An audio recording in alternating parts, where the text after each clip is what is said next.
மாதா பிதாவும் என் மன்னனும் தெய்வமும் நீதான் என ரமண நின்மலனே பேத ஏன் உள்ளத்து உணர்த்தினை ஓவலர உணர்வு என் உள்ளத்து உருமாறு அருள். அன்பார்ந்த ஸ்ரீ ரமண பக்தர்களுக்கு என்னுடைய மனமார்ந்த பணிவான வணக்கங்களை தெரிவித்துக் கொள்கின்றேன். ரமண அக்ஷரமணமாலை நூலில் 9வது 10வது கன்னிகளை இன்றைய தினம் பார்ப்போம். ரமணாச்சரணம் ரமணாச்சரணம் ரமணாச்சரணம் சரணமையா. ரமணாச்சரணம் ரமணாச்சரணம் ரமணாச்சரணம் சரணமையா. ஐயம் விட்டேன் அருளை நம்பினேன் அனுபூதி அளிக்கிறாய் சரணமையா. ஒருவன் நீயே உனை விட்டேவர் உளர் ஒரு துணை உறவே சரணமையா. இது 9வது 10வது கன்னி. இப்போது மெதுவாக பார்க்கலாம். ஐயம் விட்டேன் அருளை நம்பினேன் அனுபூதி அளிக்கிறாய் சரணமையா. எனக்கு அந்த அண்ணாமலையை பார்க்கின்ற பொழுது இதுவும் ஒரு மலை, இதுக்கு என்னத்துக்கு இவ்வளவு இம்பார்ட்டன்ஸ் கொடுக்கணும் அப்படிங்கிற எண்ணத்தில் தான் இருந்தேன். பகவான் சொல்கிறார், அது எல்லாரையும் எங்கெங்கேயோ இருக்கிறவர்களெல்லாம் இருக்கின்ற ஆற்றல் வாய்ந்ததாக அந்த மலை இருக்கிறது அப்படிங்கிறார். குகை நமசிவாயர் சொல்கிறார், ஞான தபோதனரை வா என்று அழைக்கும் மலை அண்ணாமலை. இதெல்லாம் பார்க்கும்போது ஒவ்வொரு செயலும் பார்க்கும்போது அந்த இது ஒரு புனிதமான மலை, இது ஒரு விசேஷ சக்தி வாய்ந்த மலை, இறை ஆற்றல் இருக்கின்ற மலை என்ற உணர்வு எனக்கு ஏற்படுகிறது. ஆனாலும் நான் தெளிவடையில் அதாவது ஒரு ஜடப்பொருள் அப்படிங்கிற சிந்தனை நிறைய இருக்குது எனக்கு. அப்போது அந்த அண்ணாமலையார் என்ன பண்ணுறாரு, he comes in the form of Ramana to me, in the form of Ramana பகவானாக வரார். இந்த ரமண பகவானை வந்த உடனே ஐ எம் ஃபுல்லி சாட்டிஸ்ஃபைடு. அதாவது பிசுறு இல்லாமல் அத்வைத்தம். எந்த இடத்துலையாவது எங்கே தப்பு இருக்குமா? ஏன்னா நம்ம இந்து மதத்தில் நிறைய ஃப்ளா இருக்குது. அது எல்லாரும் ஓர் குலம், எல்லோரும் ஓர் இனம், எல்லோரும் இறைவனுடைய மக்கள்ங்கிற சிந்தனை நமக்கு இல்லை. எடுத்த உடனே நம்ம அவன் ஜாதி என்னங்கிற எண்ணம் நமக்கு நல்லா பதிஞ்சு போயிருக்கு. ஏன்னா இந்த ஜாதி என்பது கற்பனை பெயர், ஆத்மாவுக்கு சூட்டப்பட்ட கற்பனை பெயர் என்று சொன்னாலும் நம்ம அந்த ஜாதி அதெல்லாம் நம்மளால் விட முடியல. இதுதான் இந்த மதத்தினுடைய ஒரு நல்ல ஃப்ளா. என்ன, எல்லா மதத்துலேயும் வேறுபாடுகள் இருக்கும், அது இருந்தே தீரும். மனுஷன்னா அப்படி தான். பாரதியார் அழகாக சொல்வார், அத்வைத சபை ஆரம்பித்தது உடனே துவைதமானதுன்னுவார். மனிதனுடைய இயல்பு ஒன்றா இருக்கவே முடியாது, 2 3 4 5 அவனுக்கு ஒரு இது. அது எதனால் ஏற்படுறது? ஈகோ. அந்த ஈகோங்கிற ஆணவத்தை முதல்ல அடிக்கணும். அதுக்கு தான் பகவான் சொன்னார், அகத்தை வேறு அறுப்பாய் அருணாச்சலான்னு. முதல்ல இந்த ஆணவம் அது எப்படின்னா, நம்ம ஒரு கரப்பாம்பூச்சி இல்லைன்னா சின்ன ஒரு பூச்சி காலில் போட்ட நசிக்கினா செத்து போய்டும் இல்லையா, அந்த மாதிரி இருக்கிற பூச்சி மாதிரி தாண்டா நம்ம அப்படிங்கிற உணர்வு நல்லா மனசில் ஏற்றிக்கணும். நான் பெரிய ஆளுன்னு என்ன, உன் மனத்தினால்தான் தான் நீ பெரிய ஆள் சின்ன ஆளுன்னு நினைக்கிற. மனத்தினால்தான் பணம் பதவி இதெல்லாமே மனசில் ஏற்படக்கூடியது. உன்னை தெரியாதவன் என்ன நினைப்பான், நீ பெரிய கோடீஸ்வரனாக பிச்சைக்காரன் தான் நினைப்பான். அவனுக்கு தெரியாது நீ யாருன்னு. நீ ஒன்று காமிச்சுக்கணும், காரில் வந்து இறங்கணும், பட்டு வேஷ்டி கட்டிக்கணும், 4 பேருக்கு 1000 ரூபா கொடுக்கணும், அந்த ஓஹோ காசு இருக்குது போல இருக்குன்னு நினச்சிக்குவான். இல்லைன்னா அவனும் நீயும் பிச்சைக்காரனும் எல்லாம் ஒன்று தான்.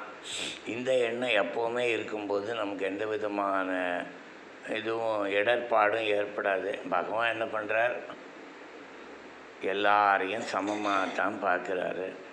என்ன, இது பகவானுடைய கொள்கையில் பார்க்கும்போது எனக்கு அத்வைதத்தில் சுத்த அத்வைத்தமாக இருந்தது. ஸ்வதர்மம்னு ஒரு கேள்வி கேட்குறான். ஸ்வதர்மன்னா நான் வர்ணாசிரம தர்மத்தை கடைப்பிடிக்கட்டுமாங்கிறான். முதல்ல உன் சுதர்மம் என்ன தெரியுமோ, நீ தான் கடவுள், அதை பாரு. அதுக்கப்புறம் உன் சுதர்மத்தை பார்க்கலாங்கிறார் பகவான்.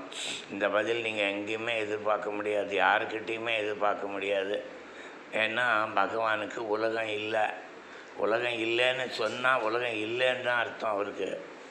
புரியுதா? நான் என்ன சொல்கிறேன், செகண்ட்ரி, டோன்ட் அதில் ஒரு இம்பார்ட்டன்ஸ் கொடுக்காதே. அப்போது எந்த மானமும் இல்லை, அவமானமும் இல்லை. என்ன வேணால் பேசிட்டு போகிறான். இன்றைக்கி இந்த வார்த்தை இவங்கிட்ட நம்ம கேட்கணுன்னு இருக்குது, அவ்வளோதான். அதுக்கு மேலே அங்கே ஒன்றும் இல்லை அப்படிங்கிற அறிவு வந்துடுச்சுன்னா எல்லாம் சரியாயிடும். அதுக்கு ஏற்ற இடம் நம்ம பகவான் தான்.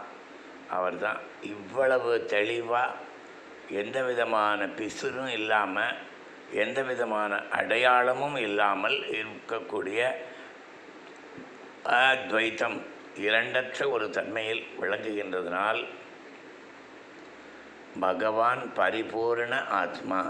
இப்போது என்ன பேசுகிற அவவா, நான் கடவுள் என்று சொல்பவன் மடையன், முட்டாள், என்னென்னோ பேசுகிறான். பெரிய பெரிய ஆள் தான் பேசுகிறான். அது காரணம் என்னென்னா, நம்ம இது ஒரு தத்துவம்பா, ஒன்றுமே உனக்கு தெரியாது.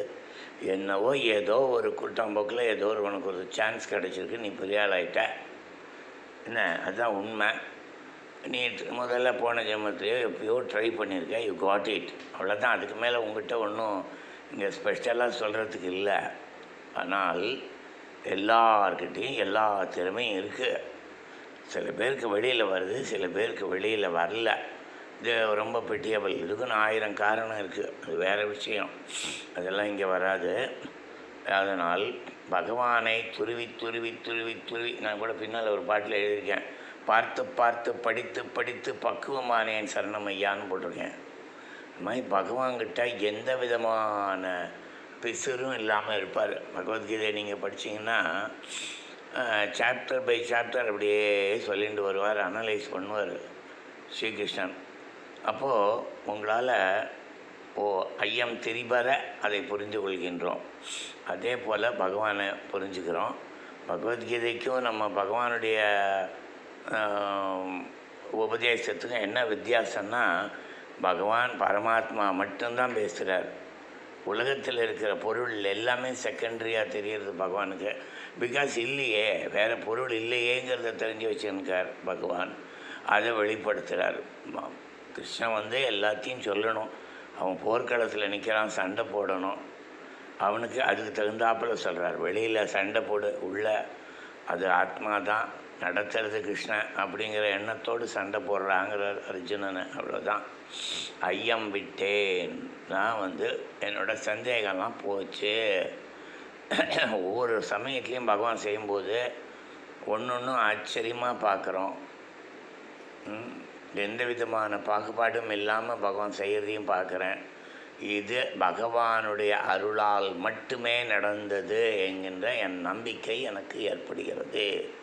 ஐயம் விட்டேன், அருளை நம்பினேன்.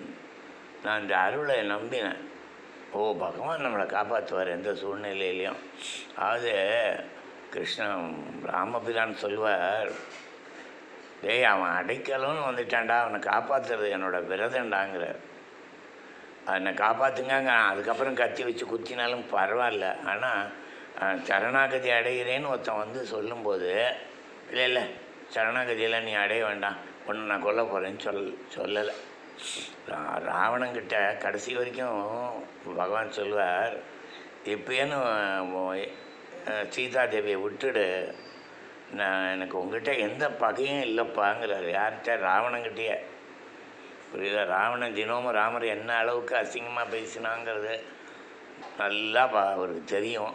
ஆனாலும் அனாவசியமாக தோற்று போவ வேண்டாம், சீதையை விட்டு நீ பாட்டுக்கு திருப்பியும் நீ வாழ்வாய் அப்படிங்கிறான். அதே விஷயத்தையே அவன் சொல்லிட்டு போயிட்டான் கும்பகர்ணனும்.